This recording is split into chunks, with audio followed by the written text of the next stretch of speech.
سلام دوستان، به کانال آوای زندگی خوش آمدید. فاتی هستم، 52 ساله، راوی سرگذشت‌های واقعی کانال. قبل از هر چیز خواهشمندم کانال رو سابسکرایب کرده و لایک و کامنت فراموش نشه. یادآور میشم تمامی سرگذشت‌های کانال واقعی هستن و فقط اسامی دوستان برای حریم شخصی تغییر کرده. روز اول مدرسه‌ام برعکس بچه‌های دیگه‌ای که دستشون تو یه دست پدر و مادرشون بود و یه دست دیگه‌شون تو دست پرمهر مادرشون، من یه چشمم اشک بود و یه چشمم خون. دستم تو دست عمه‌ای بود که هیچ وقت نه چشم دیدن خودمو داشت نه چشم دیدن مادرمو. مدام به هم بد و بیراه میگفت و سرزنشم میکرد که اگر اون مادر فلان فلان شدت میتمرگید سر خونه و زندگیشو هرزگی نمیکرد، الان من مجبور نبودم که جورشو بکشم و تو رو گردن بگیرم. با هم کاری کرده بود که تو همون سن و سال از زندگی و حتی از نفس کشیدنم سیر شده بودم. از همه بیشتر از پدر و مادرم متنفر بودم که منو بازیچه دسته یه مشت از خدا بی خبر کرده بودن. سنم کم بود ولی همه چیز حالیم بود.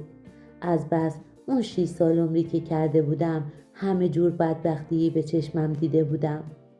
پدر و مادرم 3-4 ماهی میشد که از هم جدا شده بودن. مادرم برای دیدنم و گرفتن حضانتم خیلی دست و پا زد، ولی پدرم هیچ مدل بیدی نبود که با این بادا بلرزه. خودم شنیده بودم که مادرم میگفت پشت چشتو دیدی پسرتم میبینی.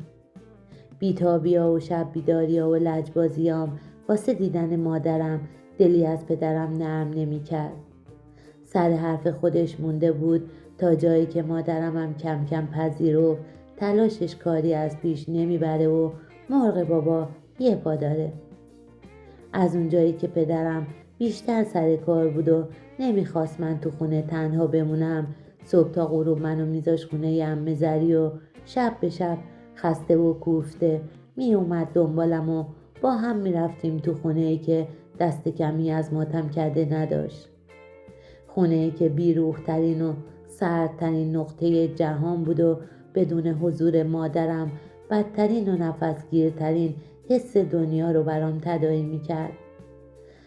هیچ وقت نفهمیدم که پدر و مادرم چرا و برای چی از هم جدا شدن، ولی بارها عمه زنی میونه فحاشی کردناش چیزایی در مورد مادرم بهم میگفت که با همون سن کمم غرور پسرانم نسبت به مادرم جریحه دار میشد و میتونستم حدس بزنم که چی رو میخواد حالیم کنه و بهم بفهمونه.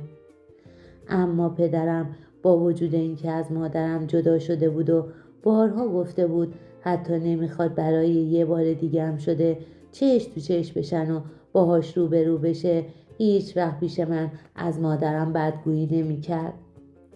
هیچ وقت دلش نمیخواست به مادرم بدبین بشم. روزها حسرت دیدن مادرم به دلم موند و در حال قد میکشیدم و بزرگ میشدم که آرزوی دیدن مادرم لحظه به لحظه با هم قد میکشید و راحتم نمیذاشت. سرنوشتم بدجوری داشت امتحانم میکرد و ازم درس پس میگرفت. هضمش برام خیلی سخت بود. نمیدونم، ولی کم کم کار به جایی رسید. منی که یه شب بدون لمس کردن دستای پر از مهر مادرم خواب به چشمم نمی اومد و برام حروم میشد، بیرحمانه به نبودش عادت کردم. هرچی بزرگتر می شدم بهونه گیریام برا دیدن مادرم کمتر می شد و جاشو به جای چیزای دیگه ای می داد. سالها گذشت و دیگه وقتی که پام به دوره راهنمایی رسید یه پسر مستقل و محکم بار اومده بودم که دمخوره هیچ کدوم از پسرای همسن و سال خودم نمی شدم. چیزایی که هم کلاسیامو خوشحال می کرد و راضی می کرد برا من پیش پا افتاده بود. انگار یه جورایی دنیام خیلی جلوتر از خودم پیش رفته بود و باعث شده بود یه پسر قوی بار بیام. وابستگی و دلبستگی به هیچ کس و هیچ چیز نداشتم. حتی پدری که تا به اون روز پدری رو در حقم تموم کرده بود و تنها کوتاهیش دریغ کردن مادرم از منی بود که سالها حسرت دیدنش رو به دل می‌کشیدم. حالا دیگه حتی عکسشم نمیتونستم ببینم. سال اول دبیرستان وقتی متوجه یه خبر ازدواج مجدد پدرم شدم، مثل آتشی که تا به اون روز زیر مشتی از خاکستر سرد فرو کشیده دوباره شعله‌ور شدم. آتشی که تا به حال قصد ویران کردن هیچ کس و هیچ چیز رو نداشت، حالا دلش میخواست جوری فوران کنه که دودمان خودشو 7 نسل بعدشم به باد بده. پدرم سر سن 55 سالگی تازه یادش افتاده بود که تو این سالها هم اشتباه کرده تنها مونده و میتونسته فرصت دوباره عاشق شدن رو به خودش بده. دلبسته یه دختری شده بود که حدود 20 سالی از خودش کوچیک‌تر بود و این درست همون تحول بزرگ زندگی پدرم و منی شد که خواسته یا ناخواسته باید وارد دنیای جدیدم می شدم و در جهت جریان آب شنا می کردم. کم کم ناسازگاریام شروع شد. وقتی دیدم پدرم هر بار با دیدن غزال نامادریم چجوری منو به کلی فراموش میکنه آسی تر می شدم. بیشترین چیزی که عذابم میداد اون بود که این همه سال پدرم منو از دیدن مادرم محروم کرده بود و حالا خودش به خاطر یه دختر از راه رسیده داشت فراموشم میکرد و ازم دست میشست. قسم میخورم اگر سر و کله مادرم این زمان پیدا میشد واسه این که منو از سر خودش باز کنه، نه تنها دیگه براش مهم نبود که منو دست مادرم بسپره، بلکه 2 دستی منو میداد به مادرم و التماسشم میکرد که منو با خودش ببره که خودش راحت تر بتونه با زن جوونش خلوت کنه.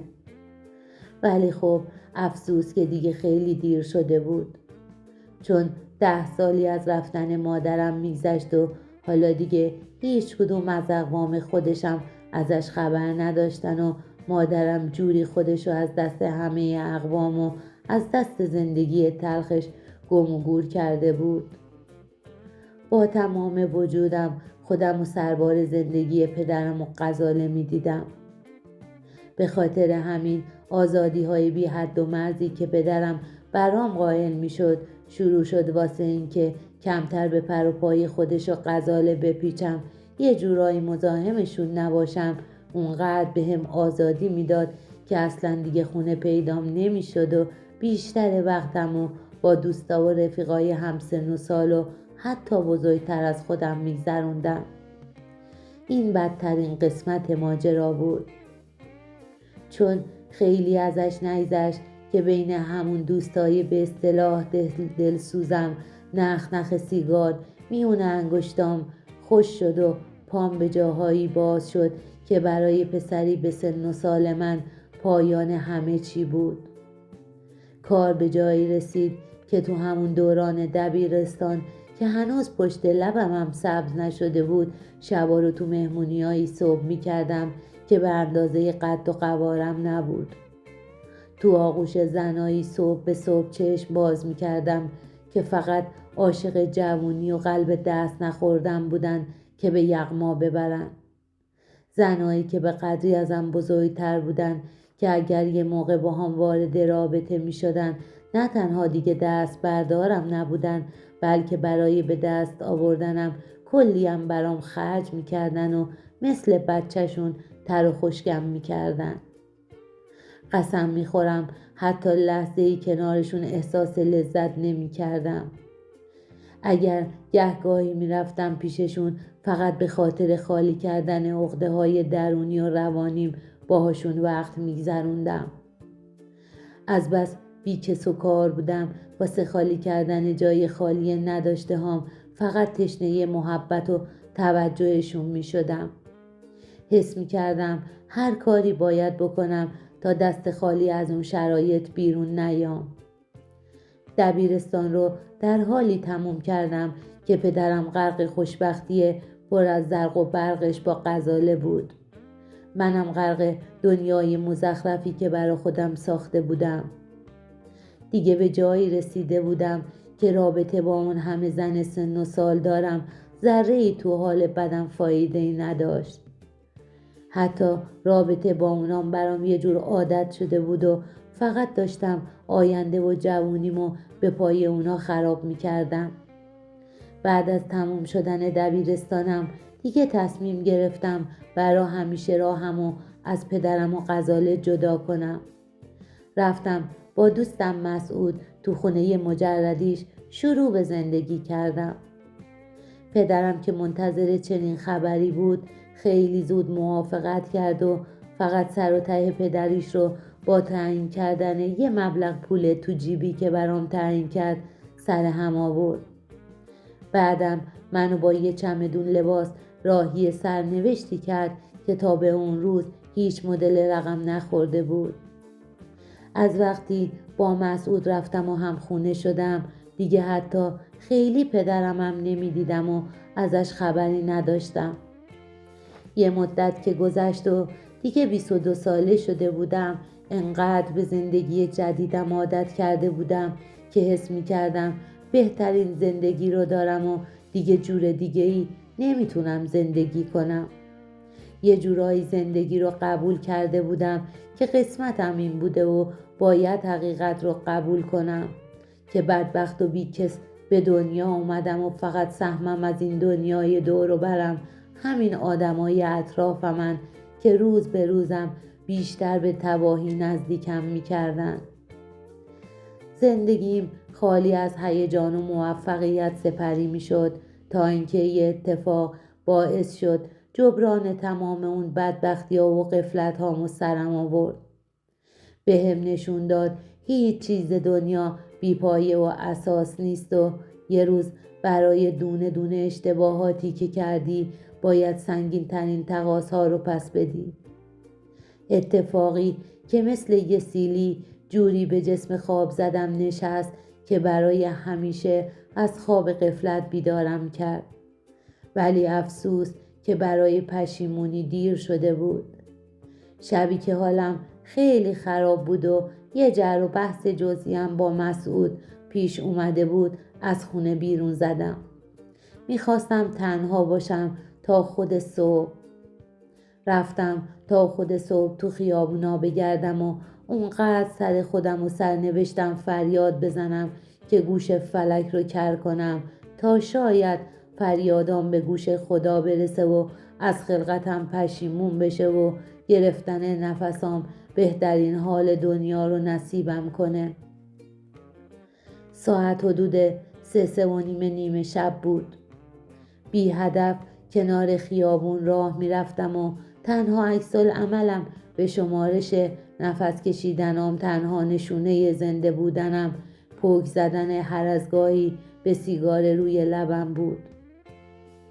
در حالی که غرق افکار خودم بودم صدای بوق ممتد ماشینی منو به خودم آورد. ناخودآگاه قدمم از حرکت افتاد و سرمو برگردوندم. یه ماشین شاسی بلند مدل بالا کنارم وایساده بود و داشت برام چراغ میزد. جلو رفتم. سرم رو به شیشه جلوی ماشین نزدیک کردم. قبل از اینکه بخوام دهنم باز کنم و چیزی بگم با دیدن زن و سن و سالداری که دیدم زبونم بند اومد. خیره شدم بهش و فقط بوی عطر و ادکلانش هوش از سرم برده بود. نگاش که کردم لبخند رو لباش و جویدن آدامسی که گوشه دهنش بود هوش از سر پسری که از سن کم ته و توی همه چیز و همه رابطه نامشروع رو در آورده بود و خیلی ناآشنا نبود در اومد. به هم چشمکی زد. بعد گفت میدونی پسر، من تا به این سن رسیدم هیچ وقت تنهایی نتونستم غذا بخورم. افتخار بدی با هم میریم رستوران و چند ساعتی وقت میگذرونیم. اگه تو هم موافقی بپر بالا که بریم. هنوز حرفش تموم نشده بود که دستم سمت دستگیره در ماشین سر خورد. به خودم اومدم که دیدم سوار ماشین و بغل دستش نشستم و داریم میریم رستوران. بعد از خوردن اون شام مفصل لبخندی بهم زد و گفت برای حالی که بهت دادم چه تصمیمی داری؟ فکر نمی کنی الان دیگه نوبت توئه که به من یه حال اساسی بدی؟ منم که تو اون چند ساعته حسابی به دلم نشسته بود و ازش خوشم اومده بود. اون شب اولین باری بود که به خواسته خودم خواستم با یه زن سن و سالدار وارد رابطه بشم. کشش خاصی تو همون چند ساعت بهش پیدا کرده بودم. با اینکه زن 45 ساله‌ای بود ولی از بس خوشگل و خوش برخورد بود دلم میخواست حتی اگر شده برای شبم کنار شبم و صبح کنم و حال خرابم و خوب کنم. به قدری زیبا و خوش هیکل و خوش صحبت بود که هوش از سرم برده بود.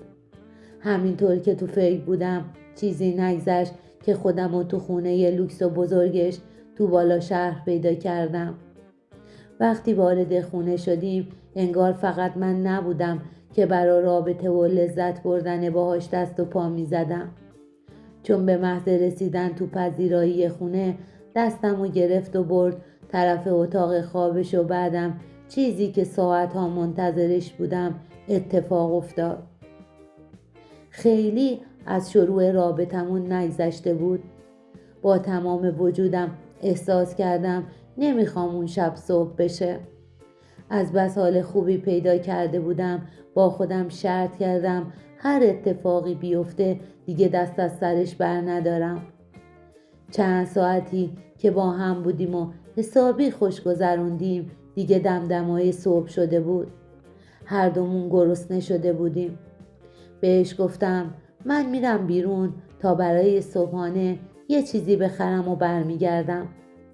بعدم لباسامو پوشیدم و داشتم از خونه بیرون میزدم که یه لحظه چشممو چرخوندم و یه مرتبه روی دیوار خونه چشمم به عکسی خورد که به دیوار کوبیده شده بود. تصویر یه زن زیبا و جوان که دست به دست با پسری بود که برام آشنایی ترین چهره دنیا بود. همون پسر بچه‌ای که روز اول مدرسه‌اش جای خالی پدر و مادرش و نگاه‌های پر از حسرتش به همکلاسیاش روانشو به هم ریخته بود. پسر بچه‌ای که سالها عزادار مادری بود که میدونست یه جایی تو همین دنیای نامرد زندگی میکنه و زنده است ولی باید داغشو تحمل میکرد. اون زن تصویر مادرم بود که دست منو گرفته بود. تنها عکس یادگاری بود که سالها سرنوشت و دنیای بیرحم منو ازش جدا کرده بود. عکس اون پسر، من، عکس اون زن، عکس مادرم بود. قلبم به شماره افتاده بود. عقب عقب رفتم سمت دیوار و به دیوار پشت سرم میخکوب شدم. اون زن زیر نظرم داشت ولی نمیدونست چرا حالم خراب شده. منم یه نگاه به عکس میکردم و یه نگاه به تصویر بهت زده اون زن که مشخص بود دلش میخواست بفهمه چرا با دیدن اون عکس تا این حد پریشون شدم. نمیتونستم هیچ حرفی بزنم. فقط تنها حرفی که زدم ازش پرسیدم اون پسر بچه چه چهره معصومی داره؟ میتونم ازتون بپرسم عکس کیه؟ جوابش بی ربط به من و به زندگیم نبود. از اینکه اون لحظه و تو اون موقعیت بعد از اون همه سال مادرم رو ملاقات کرده بودم از خلقت و سرنوشتم بیزار شده بودم. نمیدونم بازم این دنیای بیرحم این کار رو باهام کرد. آخه بعد از این همه سال جدایی و چشم انتظاری چرا اونجا؟ چرا اونطور؟ هزاران چرای دیگه منو به بیرون از خونه هل داد و هیچ حرفی نزدم. قرار شد برم و با صبحانه برگردم ولی خودم خوب میدونستم که قرار نیست هیچ وقت دیگه راهم سمت اون خونه بیفته. یه بار تو بچگیمو ناخواسته ولی این بار به خواسته خودم مادرم رو ترک کردم و دوباره داغدار شدم. هرچی فکر کردم که چیزی بگم ولی پیش خودم فکر کردم با اون افتضاح شب قبل آخه باید برمیگشتم و چی میگفتم؟ با کدوم رو بهش میگفتم که من کیم؟ ولی به قدری حالم بد شده بود که نفسم به شماره افتاده بود و راه نفسم رو بسته بود. اونقدر حالم بد شده بود و از خودم بیزار شده بودم که چند روز بعد اولین تصمیمم رو گرفتم و با خوردن دارو خواستم زندگی پر از درد و رنجم رو تموم کنم. ولی خب انگار دنیا منو پوست کلفتر از چیزی که فکرشو میکردم بار آورده بود. چون مسعود وقتی حال بد منو دیده بود منو به بیمارستان رسونده بود و منو نجات داده بودن. اونقدر اون شب و اون رابطه برام عذاب آور بود که 3 بار دیگه بعد از اون شب بازم تکرار کردم که در آخر از طرف بیمارستان منو به بیمارستان روانی راهی کردن.